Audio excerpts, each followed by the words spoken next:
Assalamualaikum warahmatullahi wabarakatuh. Perkenalkan, nama saya Asnaini, kelas 643B12, nomor NIM 64240015. Nama saya Siti Aisyah, saya dari kelas 643B12 dengan NIM 64241978. Di sini saya dan teman saya akan mempresentasikan analisis keuangan dari PT Adira Dinamika Multi Tbk tahun 2020 sampai tahun 2024. Berikut presentasinya. Di sini saya akan menjelaskan analisis fundamental keuangan PT Adira Dinamika Multi Finance pada tahun 2020 sampai 2024. Kita mulai dari profil singkat perusahaan. Apa itu PT Adira Dinamika? Mungkin ada sebagian yang belum tahu PT Adira Dinamika itu bergerak di bidang apa.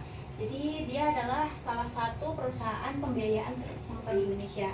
Jadi perusahaan ini bergerak dalam pembiayaan konsumen, khususnya untuk kendaraan bermotor, roda 2 dan roda 4. Adira Finance memiliki jaringan yang luas di seluruh Indonesia dan telah berkontribusi signifikan pada pertumbuhan sektor pembiayaan di tanah air. Jadi, ini juga ada beberapa pengumpulan data yang kita kumpulkan dan ada verifikasi sumber. Kita dapat dari langsung Bursa Efek Indonesia di website resminya. Kita ada mengumpulkan beberapa data seperti laba rugi, neraca, ada rasio juga. Terus di sini, untuk periode analisis yang kita ambil itu ada di 3 sampai 5 tahun terakhir. Jadi datanya masih sangat-sangat baru, masih sangat-sangat jelas. Terus di sini ada beberapa rasio atau evaluasi kinerja berbasis rasio keuangan. Di sini ada beberapa rasio, yaitu profitabilitasnya, solvabilitas, efisiensi, dan ada likuiditasnya. Nah, berikut tadi ada beberapa hasil analisis rasio. Nah, ini contohnya yang pertama ada rasio profitabilitas. Rasio profitabilitas itu mengukur kemampuan perusahaan untuk menghasilkan laba dari perusahaan tersebut. Nah, ini ada analisisnya, saya jelaskan. Return of asset dari Adira Finance menunjukkan peningkatan yang stabil dari 3,19% pada tahun 2020 dan mencapai puncaknya sampai 6,95% di tahun 2023. Itu mengindikasikan peningkatan efisiensi dalam menggunakan aset dan menghasilkan laba. Namun pada tahun 2024 return of asset menurun menjadi 4,42% sejalan dengan penurunan laba bersih. Return of equity-nya serupa dengan return of asset-nya. Return of equity juga menunjukkan tren peningkatan dari 12,82% pada tahun 2020 hingga mencapai 18,39% pada tahun 2023, menunjukkan kemampuan yang kuat dalam menghasilkan laba bagi pemegang saham. Penurunan ke 12,41% pada tahun 2024 itu mencerminkan tantangan profitabilitas di tahun tersebut. Penurunan profitabilitas pada tahun 2024 itu disebabkan dengan adanya peningkatan beban meskipun biaya pendapatan bertumbuh.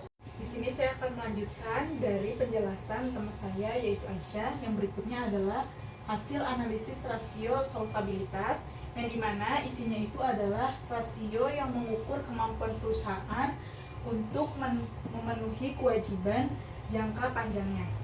Di sini sumber daya yang menyediakan dan mengatasi rasio debt to equity, long term debt to total asset, dan debt to asset untuk Adira Finance. Rasio-rasio ini sangat penting untuk menilai tingkat utang perusahaan dibandingkan dengan ekuitas atau asetnya.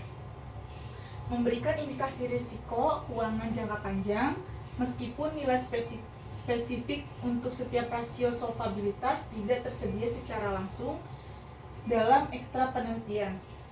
Disebutkan bahwa industri pembiayaan secara keseluruhan di Indonesia mempertahankan profil resiko yang solid.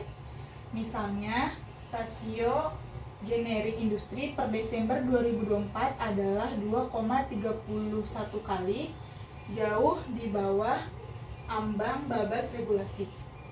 Ini menunjukkan bahwa Adira Finance sebagai pemain utama di industri ini kemungkinan besar juga memiliki posisi solvabilitas yang stabil.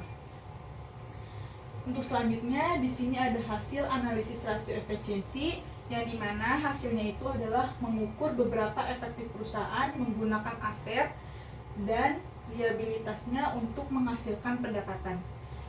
Salah satu indikator efisiensi penting dalam industri pembiayaan adalah rasio pembiayaan permasalahan atau non-performing finance atau NPF.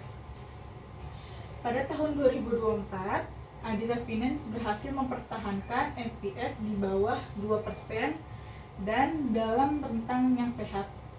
Angka ini sangat baik jika dibandingkan dengan rasio NPF bruto industri lembaga pembiayaan yang besar sebesar 2,70% per Desember 2024. Selanjutnya, PT Adira ini rasio NPF-nya yang rendah menunjukkan kualitas portfolio pembiayaan yang baik dan manajemen risiko kredit yang efektif yang berkontribusi jauh pada efisiensi operasional perusahaan.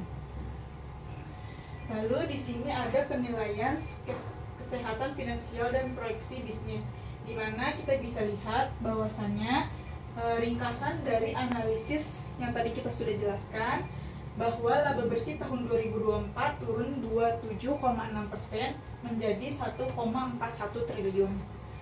Selanjutnya, strategi fokus yang ada pada Adira Finance tersebut yaitu berada pada otomotif inti dan diversifikasi non-otomotif. Lalu NPF stabil di 2,2% tahun 2024 menunjukkan manajemen risiko yang sangat kuat. Di sini ada juga grafik yang menjelaskan di mana profitabilitas utamanya itu di tahun 2020 sampai 2023 ada peningkatan dikarenakan kualitas aset terjangka dari rasio NPF tetap stabil di 2,2% pada tahun 2024 mengidentifikasikan manajer risiko yang sangat kuat. Nah, seperti yang sudah kita jelaskan di rangkuman awal materi, tadi beberapa kita sudah menjelaskan ya. Kita tarik langsung ke kesimpulannya. PT Adira Dinamika Multifinance Tbk itu menunjukkan kinerja keuangan yang resilient dengan kemampuan pertumbuhan pendapatan yang konsisten. Yang seperti yang kita lihat tadi di data itu mengalami peningkatan, adanya juga penurunan. Lalu pada tahun 2024 itu membawa tantangan yang lebih mungkin bisa dibilang lebih menantang dari tahun-tahun sebelumnya karena adanya tekanan beban operasional yang berdampak pada penurunan profitabilitas. Meskipun demikian, perusahaan mempertahankan manajemen risiko yang baik, tercermin dari rasio NPF-nya yang sehat yang kita tahu tadi dan arus kas yang positif. Hal ini menunjukkan fondasi operasional yang kuat meskipun menghadapi fluktuasi dalam laba bersih. Sekian presentasi dari kelompok kami. Semoga presentasi dari kami bisa bermanfaat bagi yang melihat dan mendengarkan. Mohon maaf apabila ada salah-salah kata maupun perbuatan. Wassalamualaikum warahmatullahi wabarakatuh.